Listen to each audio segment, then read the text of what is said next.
मेरे प्यारे बच्चों, आप सभी का हमारे YouTube channel the education faculty में हार्दिक अभिनंदन है। मैं आपको पिछले वीडियो में भिन्नों की तुलना के बारे में बताया। भिन्नों की का बड़ा छोटा होना कैसे निकालते हैं उसके बारे में बताया, और आरोही अवरोही क्रम के बारे में बताया। अब उसी पर कुछ सवाल हम हल करने जा रहे हैं, आरोही और अवरोही के ऊपर, आप भिन्नों की तुलना के ऊपर। तो मैं देखिए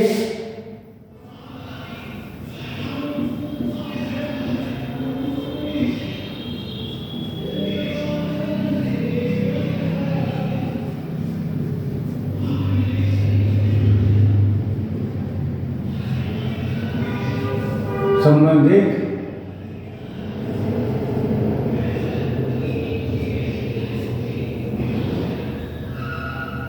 महत्वपूर्ण प्रश्न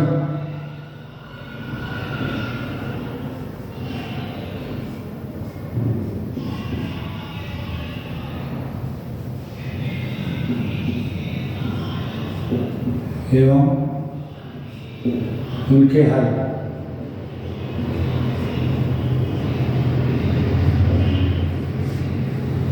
प्रश्न नंबर 1 है,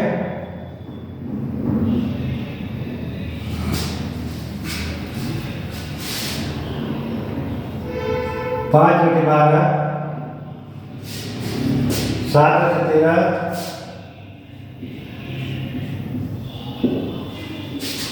4 बटे 7, 4 बटे 15 व 9 बटे 14 में से तीसरी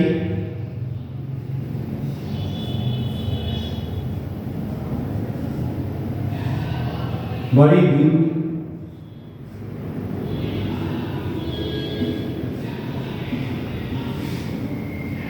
ज्ञात करें।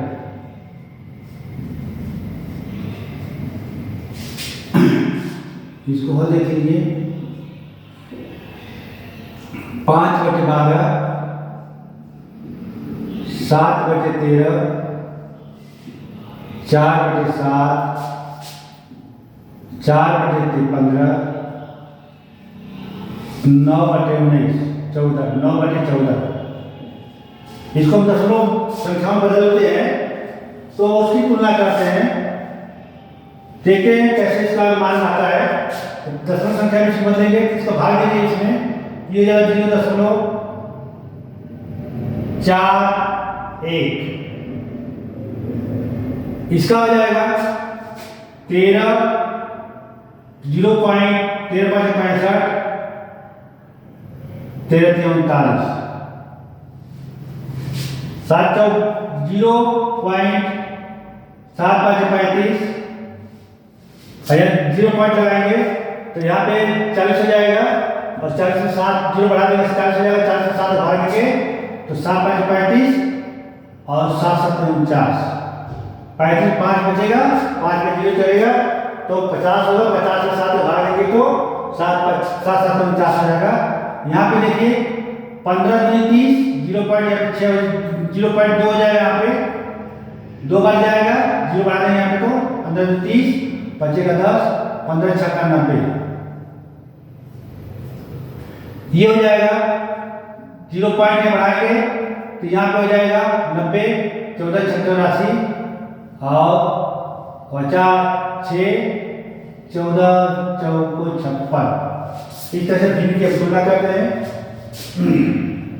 दशमलव संख्या की तुलना, या इससे दशमलव संख्या की तुलना करेंगे तो उस हिसाब से जो है हमारा भिन्न जो है बड़ा छोटा ज्ञात होगा। तो देखिए इसमें पहले क्या होगा कि भिन्नों की जो है तुलना द्वारा तुलना करते हैं।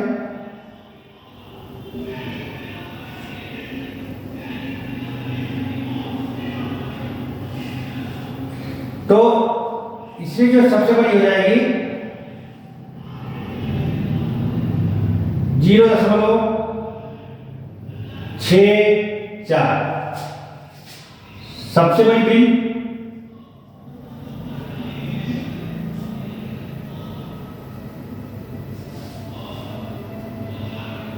दशमलव संख्या है, दशमलव संख्या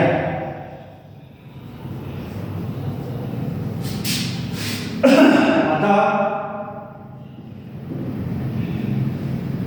सबसे बड़ी भिन्न हो जाएगी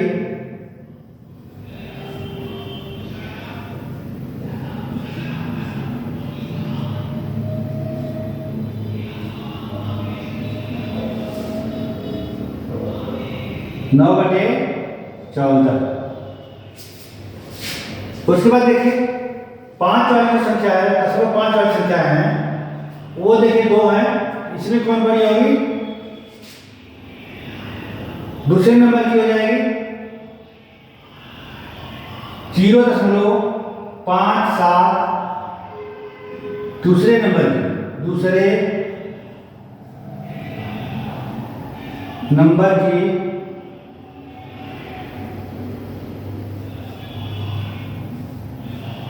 बड़ी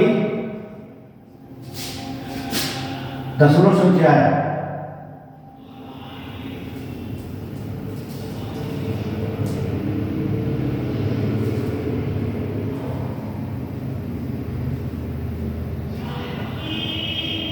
अतः दूसरे नंबर की बड़ी भिन्न होगी दूसरे नंबर की बड़ी भिन्न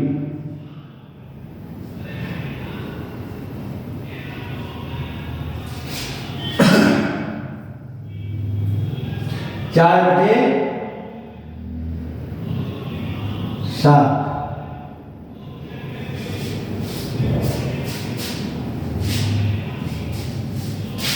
अब इसमें तीसरे नंबर पे कौन आती है? इन दोनों की तुलना में तीसरे नंबर की आती है 0.53 तीसरे नंबर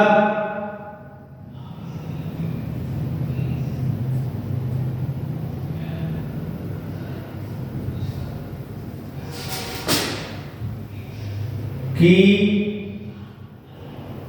बड़ी दशमलव संख्या है।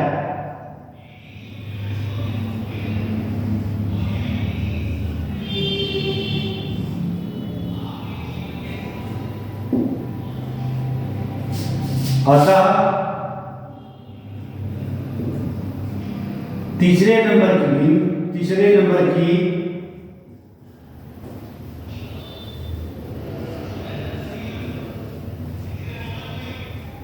बड़ी भिन्न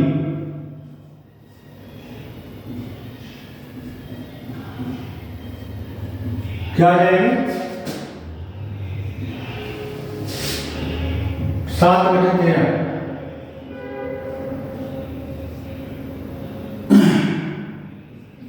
ये आपका आंसर आएगा 7/13। आपको तीसरे नंबर की भिन्न पूछा है तो ये आपका आंसर आएगा तीसरे नंबर की बड़ी भिन्न हो जाएगी 7/13। ठीक है सर, जो भी तुलना करते हैं संख्याओं का, दशमलव संख्याओं का, उस आधार पर जो है इनको हम ज्ञात कर लेते हैं कौन सी भिन्न जो है बड़ी है, कौन सी बड़ी किस नंबर की बड़ी है, उसको हम हल कर लेते हैं। अगला सवाल आपको दिया है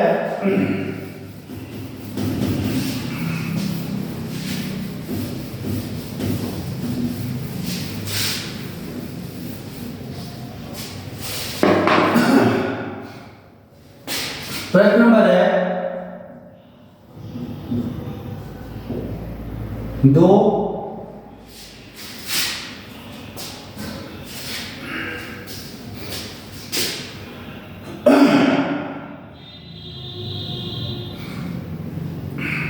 सब क्वेश्चन नंबर दिया है 3/7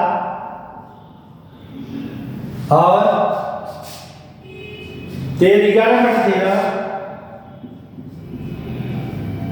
इसके बाद दिया है 6/11, 7/8 और 5/9 वह 5/9 भिन्नों को आरोही क्रम में रखने पर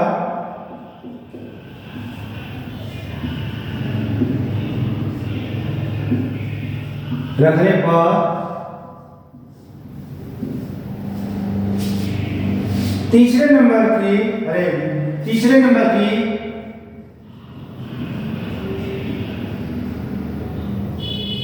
की सबसे छोटी तीसरे नंबर की छोटी भिन्न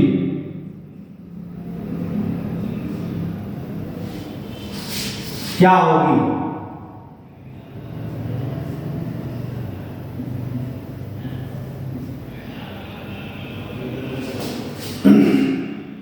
ये कह रहा है आरोही क्रम में रखने, ठीक है, आरोही क्रम में रखिए। तीसरे नंबर की कौन होगी?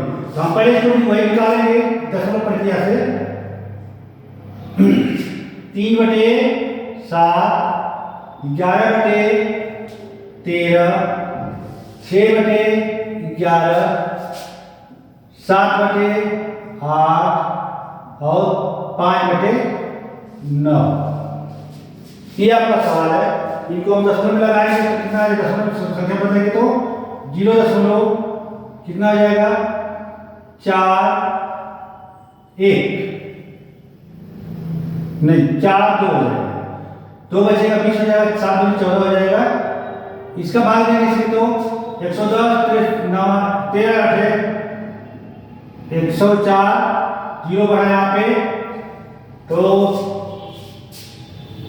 6 13 14 52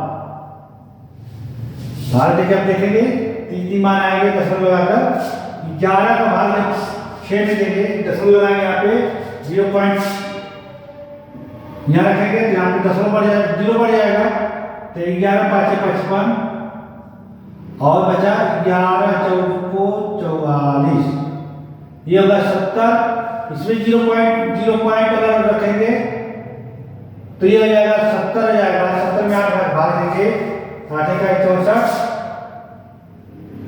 और 6 बचा तो 7 हो जाएगा, 8 7 56, यहाँ का हो जाएगा 50 होगा। इसका मतलब 0 पॉइंट लिखेंगे तो ये हो जाएगा 50, 9 5 45, 9 5 45। अब ये संख्या आपको मिली है ना, इन संख्याओं को पहले हम आरोही क्रम में रखेंगे। संख्याओं का आरोही क्रम लिखेंगे, दशमलव संख्याओं का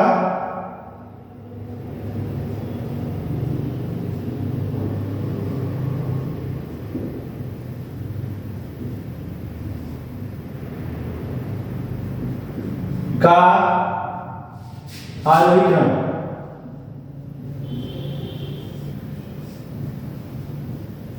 क्रम में लिखिए यहाँ पे कितना आ जाएगा? यहाँ पे पहले सबसे बड़ी संख्या दशमलव की जो दो दशमलव की बात की है, 8 यहाँ भी है, 8 यहाँ भी है, सबसे बड़ी हो गई। तो हम पहले सब किसमें कहा आरोही में सबसे पहले छोटी संख्या याद करते हैं, छोटी संख्या देखते हैं, छोटी संख्या से बढ़ती है बड़ी संख्या पर बढ़ते हैं, यानी छोटे से बड़े की तरफ बढ़ना। और ये आरोही क्रम दर्शाता है। इसमें सबसे छोटी संख्या पहले क्या करेंगे? यहाँ पे 4 है, 8 है, 5 है, 8 है, 5 है, तो यहाँ पे हो गया 0.42। अब इससे छोटी कौन, इससे बड़ी कौन है? 0.54। देख लीजिए यहाँ पे 5 और ये 5 जो बराबर है, लगभग दसवां संख्या जो दशमलव के बाद की जो संख्या दसवां संख्या है, ये दो बराबर है, लेकिन जो समूह है वो यहाँ 5 अधिक है, अतः ये संख्या जो छोटी होगी। इसके बाद तीसरे नंबर की जो आएगी ये हो जाएगा 0.55, ठीक है। अब उसके बाद ये हो गया और ये हो गया। अब हमको जो है 8 की संख्या, 0.8 की संख्या में देखते हैं कौन बड़ा है कौन छोटा है। ये 0.84, यहाँ क्या है 0.87 है। तो दशमलव का जो आगे आगे एक संख्या है, 10वां जो संख्या है आपस में बराबर, दोनों बराबर है, लेकिन जो 100वां संख्या है, यह 100वां संख्या जो है इस संख्या से छोटी है, ये छोटी हो जाएगी 0.84 और एक संख्या में बची है, ये हो जाएगा 0.87। ये आपका हो गया आर और इस में हमने रख दिया। अब इसी में अब जिसके नीचे ये लिखा हुआ है उन तक बस याद हो जाएगा भिन्नों का आरोजन, भिन्नों का आरोही क्रम।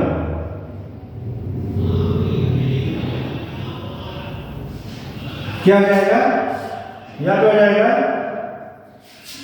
ये हो जाएगा 3/7,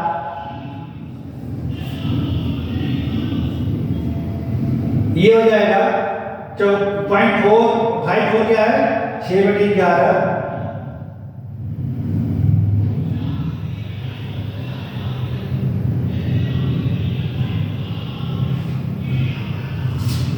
ये हो जाएगा 0.55 है तो 5/9, इसके बाद हो जाएगा 0.84 है, 84 कौन सा है 11/13, इसके बाद है 0.87 है तो ये 7/8, ये हमने इसको आरोही क्रम में रख दिया, आरोही क्रम में रख दिया, ठीक है। तो आरोही क्रम में रख दिया तो कह रहा है कि आरोही क्रम में रखने के बाद तीसरे नंबर की छोटी गिनती कौन होगी 1 2 3, यानी तीसरे नंबर की छोटी गिनती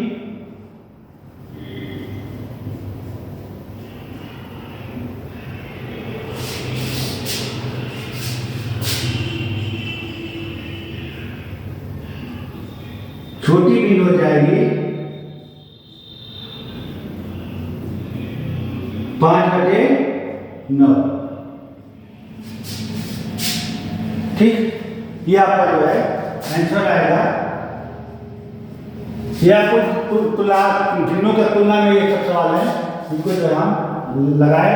अब आगे और जब आप योग और योग और घटाने का जब हम आपको पढ़ाएंगे उसमें इसमें जो शर्त देता है इनकी दोनों संख्याओं का योग कितना होगा, इस तरह के सवाल, या इन दोनों संख्याओं का गुणनफल क्या होगा, या इनके इतने बड़े भाग में कितना मान आएगा, तो उस तरह के सवाल को हम आगे पढ़ेंगे।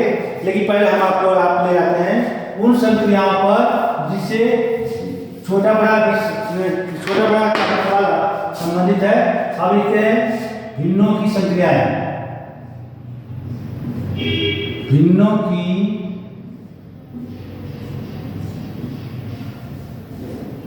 संक्रियाएं।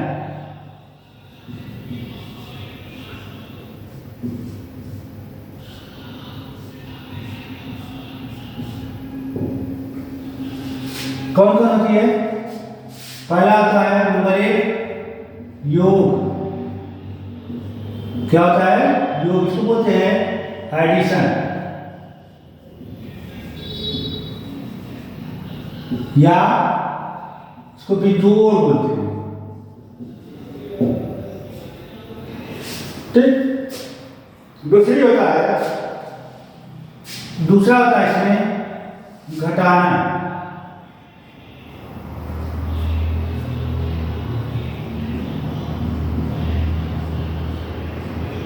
इसको कहते हैं सब्ट्रैक्शन,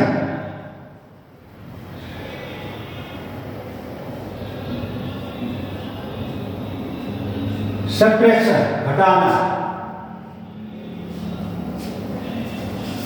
तीसरा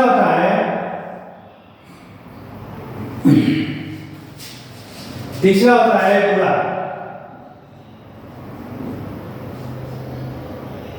बुरा होता है आपका मल्टीपल।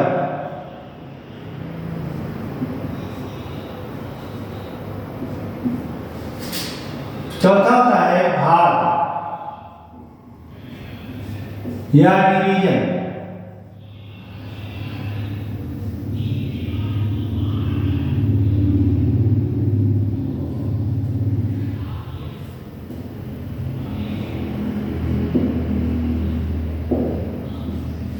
ये 4 संख्याएं होती हैं। अब हम आपको देखते हैं इनके जो इसको क्या है प्लस माइनस, यानी इसको धान ऐसे चिन्ह होते हैं कि धान ऐसे लिखा जाता है ऋण बुरा, और ये होता है भाग। ये सिर्फ चिन्ह है, ये साइन चिन्ह, ये क्या है चिन्ह। इन चिन्हों के माध्यम से जो है हम संक्रिया करेंगे, जोड़ने का, घटाने का और गुणा का, भाग का। अब हम लिखते हैं चिन्हों का नियम। चिन्हों का नियम, चिन्हों के नियम को आप ध्यान देंगे तो निश्चित रूप से जो है हमें सब कोई भी सवाल लगाने की जरूरत नहीं होगा। तो सबसे पहले आते हैं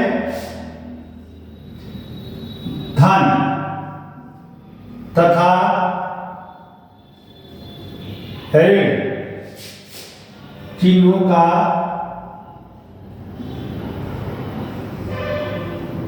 योग।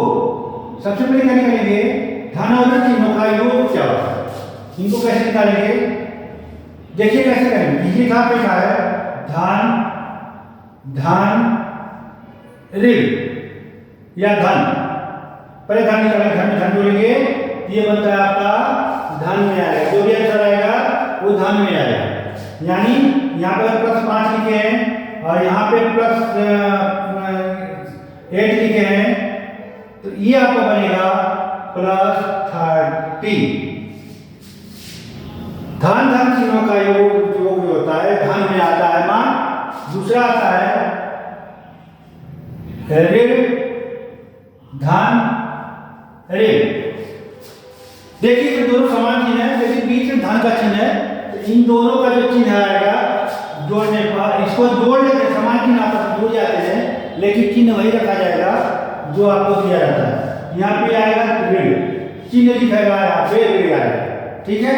इसके जैसे इसको उदाहरण लेते हैं, ऋण 15 और धन ऋण 19।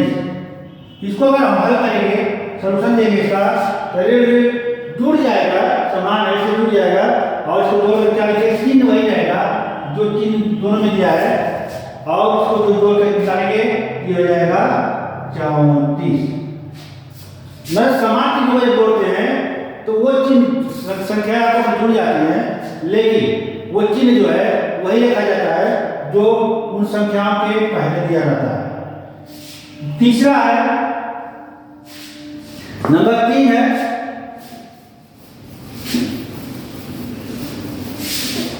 नंबर 3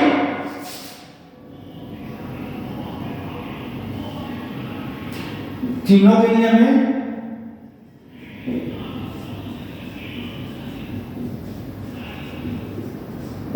नंबर 3 दिया इसमें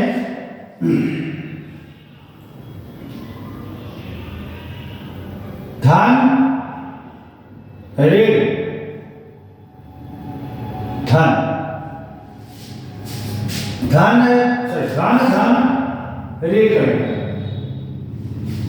जो हम चिन्हों को जोड़ रहे हैं न कि घटा है, तो जब जोड़ेंगे तो बीच में धन चिन्ह लगेगा, तो धन में जोड़ेंगे क्या ऋण, तो ये वही आएगा। यहाँ पे इसको कोटेशन लिखते हैं कि जिस चिन्ह का मान, जिस चिन्ह का मान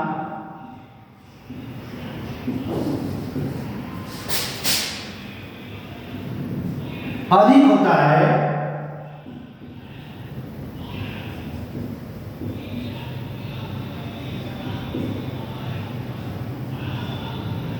घटाने के बाद,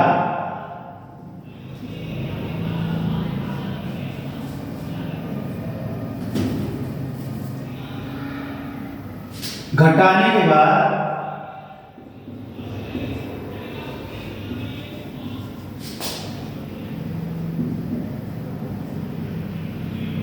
अधिक मान वाले चिन्ह को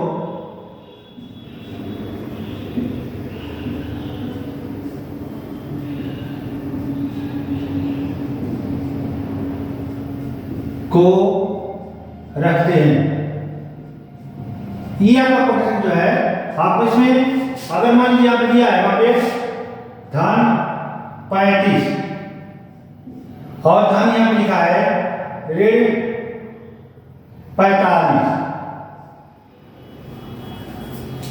तो घटाएंगे जरूर, लेकिन जिस चिन्ह का मान अधिक होगा वही चिन्ह रखेंगे। सब चिन्ह का मान क्या है, ऋण वाले का अधिक है। यहाँ पे धन वाले चिन्ह का मान कम है, घटाएंगे जरूर, घटा देंगे तो कितना आएगा, इसका मान कितना हो जाएगा, ऋण पहले तो चिन्ह का मान सबसे ज्यादा है उस चिन्ह को रखेंगे, जिस चिन्ह का मान जिस मान का चिन्ह जैसे ऋण का मान अधिक है तो ऋण वाला चिन्ह रखेंगे, और 35 वाला 35 है कम है इसको घटाना है तो घटाएं कितना हो जाएगा, ये 10 हो जाएगा। ठीक है, मतलब जिस चीज का मान अधिक होगा घटाने के बाद उसी चीज को हम रखते हैं और हमारे ये आंसर। चौथा आपको देता है माइनस प्लस प्लस, यही प्रक्रिया हम करते हैं, सेम वही चीज है, जिस चीज घटाने के बाद घटा है जिस चीज का मान अधिक होगा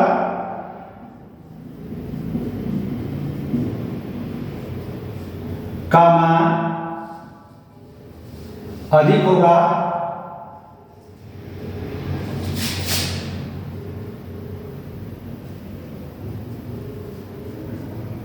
घटाने के बाद, यहां भी घटाएंगे क्योंकि विपरीत चिन्ह है तो घटेगा ही, विपरीत घटाने के बाद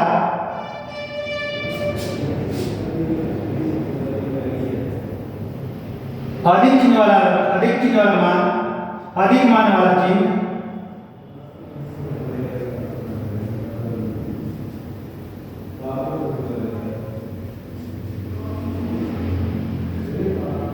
रखा जाता है या रखते हैं। जैसे आप लिख देते हैं, यहां लिखा है 70 माइनस, यहां क्या लिखा है 70 माइनस, यहां लिखा माइनस 70 हो गया, यहां प्लस हो गया, यहां पे हो जाएगा मान लीजिए प्लस दिया है 100। ठीक है, तो इसमें जो भी आप जब इसमें घटाएंगे तो चिन्ह क्या रखा जाएगा यहाँ पे, ये हो जाएगा माइनस 70 प्लस 100 बराबर हो जाएगा प्लस 30। ये आपका जो है चार जो है आपको इसमें जोड़ते हैं, चार तरह के काम चिन्ह आते हैं, चार तरह के नियम है। और इसके बाद हम देखते हैं, अभी मैंने चिन्हों को जोड़ा है, और चिन्हों को जो है धन ऋण चिन्हों को जोड़ा है और धन ऋण चिन्हों को घटाएंगे, धन ऋण चिन्हों का घटाना। यहाँ पे क्या होगा, अगला नियम आपका धन ऋण चिन्हों का घटाना, धन यानी धन व ऋण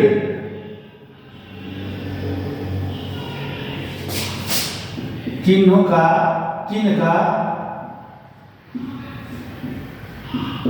घटाना। आप जानते हैं कि जब भी घटाने के लिए बोलता है तो हम उसके चिन्ह बदल देते हैं। घटाने पर अगर किसी संख्या को किसी संख्या में अगर कहता है घटाने के लिए तो उसका चिन्ह बदलता है। उस तरह से इसमें भी देखेंगे, नंबर 1 होगा इसमें, पहला नंबर है इसमें कि धन ऋण धन, धन में धन को हमने घटाया तो ये क्या हो जाएगा, इसमें जो भी चिन्ह आएगा जिस चीज का मान अधिक होगा, जिस चिन्ह का मान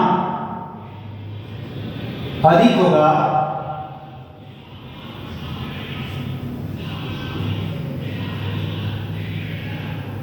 उस घटाने के बाद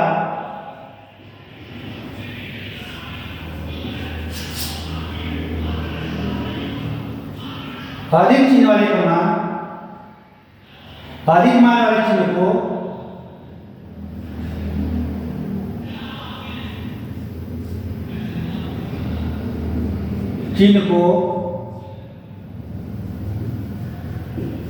रखते हैं।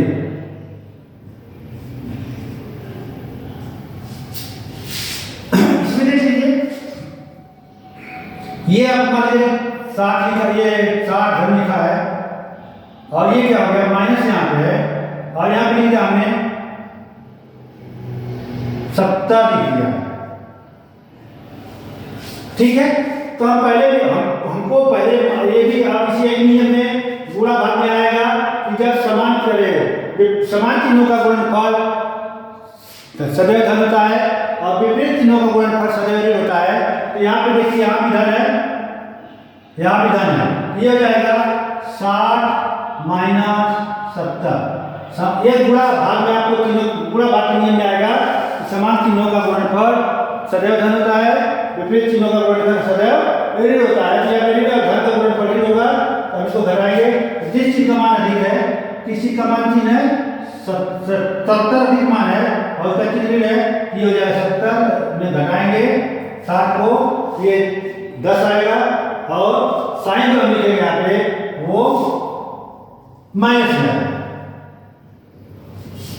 ये आपका जो है यहाँ पे ध्यान रखेंगे जी, इसमें जो जब हल करते हैं तो गुणे भाग वाला गुणा का जो चीज नियम होगा उसको यहाँ थोड़ा फॉलो करेंगे। और फॉलो करने के बाद जैसे धन में ऋण का गुणा जो है हमेशा ऋण होता है। और मैंने अभी बताया दोनों, तो इसके दो नियम होते हैं। पहला होता है जो समान चिन्ह होते हैं उनका गुणनफल सदैव धन होता है, और जो विपरीत चिन्ह होते हैं ऋण और धन होता है, तो उसमें जो भी आपका गुणा करने पर चिन्ह आएगा वो हमेशा ऋण होता है विपरीत में। तो ये आपका पहला हो गया। दूसरा में देख लीजिए, कहता है कि धन और ऋण माइनस ऋण, तो उससे कोई नियम इसमें भी लागू होता है। इसी चीज को हम यहाँ पे फॉलो करते हैं। यह नियम आपको, क्योंकि इसका जब इसे पूरा करेंगे तो धन हो जाएगा और ये ऋण हो गया, ये धन हो गया। तो यही चीज होगा, किस चीज का मान अधिक होगा घटाने के बाद अधिक मान वाले चीज को रखते हैं। तो यह नहीं होगा। जिसमें देख लेते हैं, इसमें हो गया मान लीजिए 35 हो गया और यहाँ पे ऋण 45 हो गया। अब इसको हल जब करेंगे हम, यहाँ पे देख लीजिए आप, अभी जो भी पूरा भाग का नियम बता रहे थे, ये हो जाएगा 35 और इसका पूरा फल जाएगा ऋण का धन हो जाएगा। ऋण का गुणनफल समान चीज है, अतः ये धन हो जाएगा, ये 45 हो जाएगा। अब यहाँ पे जो प्रक्रिया पहले से करते हैं उस प्रक्रिया को देख लीजिए, क्या है 35 में से 45 जाएगा, 45 में 45 हटेगा, तो 45 धन चिन्ह अधिक है, इसलिए यहाँ पे 10 आएगा। तो इस तरह से जो है इन नियमों को जो है हम देखते जाएंगे उदाहरण के साथ, और आगे हम आपको दिखाते हैं तीसरा चौथा क्या है।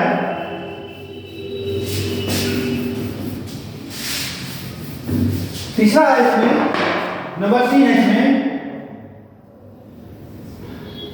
ऋण धन ऋण, मतलब धन में ऋण को घटाया। अब यहाँ पे देखिए इसका चिन्ह क्या हो जाएगा, प्लस है, क्योंकि इसका ऋण बेगुणा करेंगे तो धन हो जाएगा। और यहाँ पे इसको उदाहरण लेते हैं, जैसे धन 7 माइनस 13। अब इसमें देखेंगे हम धन 7 है और ये प्लस हो जाएगा 13 बराबर धन कितना हो जाएगा 20 हो जाएगा।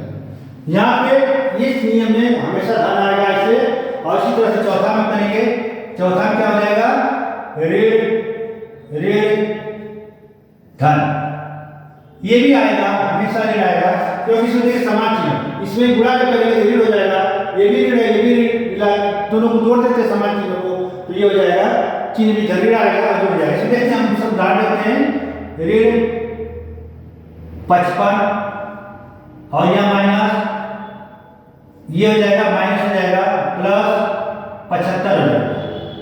अब इसको हम करेंगे तो ये 55 हो जाएगा और ये माइनस हो जाएगा 75, और इनको हम जोड़ेंगे क्योंकि समान चिन्ह से जुड़े जाएंगे, चिन्ह क्या हो जाएगा इसका ऋण हो जाएगा। 55 में 75 जोड़ेंगे, योग करेंगे कितना 5 5 10 और 7 5 12 13। ठीक है, इस तरह से जो है चिन्हों का जो रूल है, नियम है, इनको हम समझेंगे और देखेंगे कि कैसे इस पर काम करते हैं। इसके बाद हम आते हैं चिन्हों का गुणा और भाग। चिन्हों का ऋण धन एवं ऋण चिन्हों का गुणा। पहले गुणा देखते हैं, तो पहला इसका नियम होता है समान चिन्हों का गुणनफल, समान चिन्हों का गुणनफल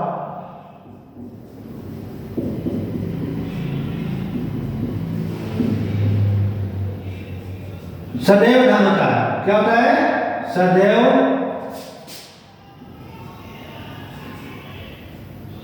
धन होता है।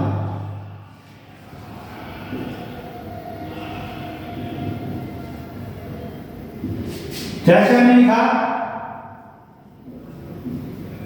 धन गुणे धन बराबर हो जाएगा, ये धन हो जाएगा, है ना। जैसे धन 5 में गुणा किया धन 6 का, यह आपका बन जाएगा बराबर धन 30 आएगा। सॉरी, हाँ 30 आएगा, इसमें 6 5 30 हो जाएगा। अब ऋण पहला नंबर हो गया, दूसरा नंबर होगा नंबर से मान लीजिए, और एक उदाहरण है नंबर 2, नंबर 1 उदाहरण है ये, और नंबर 2 इसका हो जाएगा ऋण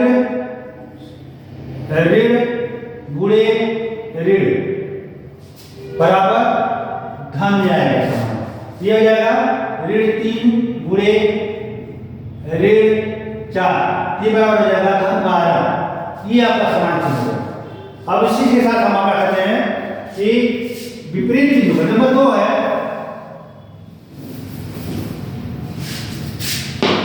नंबर 2 इसमें हो जाएगा नंबर 2 विपरीत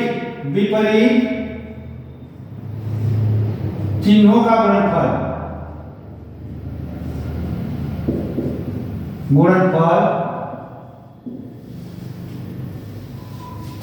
सदैव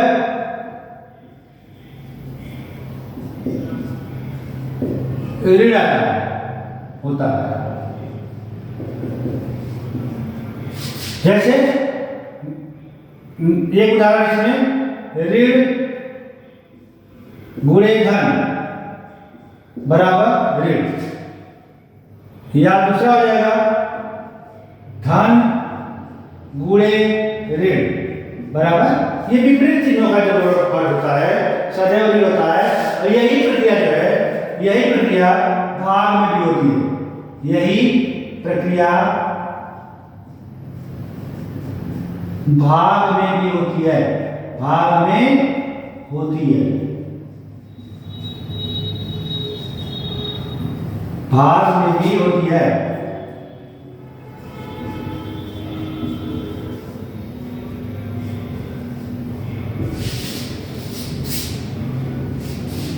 ठीक है, यही प्रक्रिया जो आप गुणा प्रक्रिया होती है वही जो है इसमें भाग प्रक्रिया में भी यही होता है। ठीक है, धन समान चिन्हों का भागफल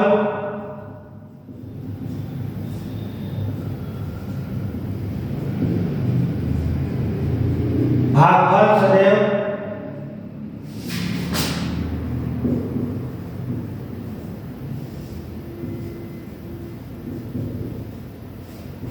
धन होता है, और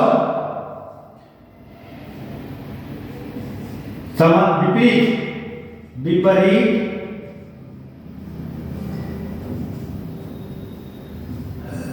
चिन्हों का गुणनफल भागफल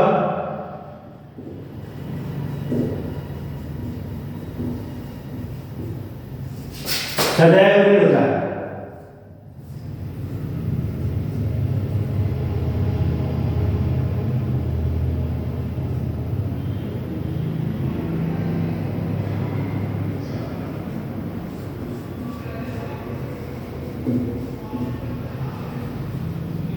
होता है। तो मैं आपको अभी बताया चिन्हों के नियम के बारे में, इन चिन्हों के नियम के बारे में बताया, योग घटाना गुणा भाग किसका, धन और ऋण चिन्हों का। तो हमने देख लिया कि ये जो ये नियम हमको अगर पता रहता है तो हमारे जो भी कैलकुलेशन होते हैं या गणना करते हैं उनमें कहीं भी गड़बड़ी नहीं होती है। और मैं आपको यहीं पर अपने बारी की विराम देता हूँ। और अगर आगे जो है इनकी संख्याओं से संबंधित या जोड़ घटाना गुणा भाग से संबंधित सवालों को हल करेंगे और महत्वपूर्ण प्रश्नों पर प्रकाश डालेंगे। तब तक के लिए आप मेरे YouTube channel the education faculty को सब्सक्राइब करें, लाइक करें और शेयर करें। तब तक के लिए धन्यवाद।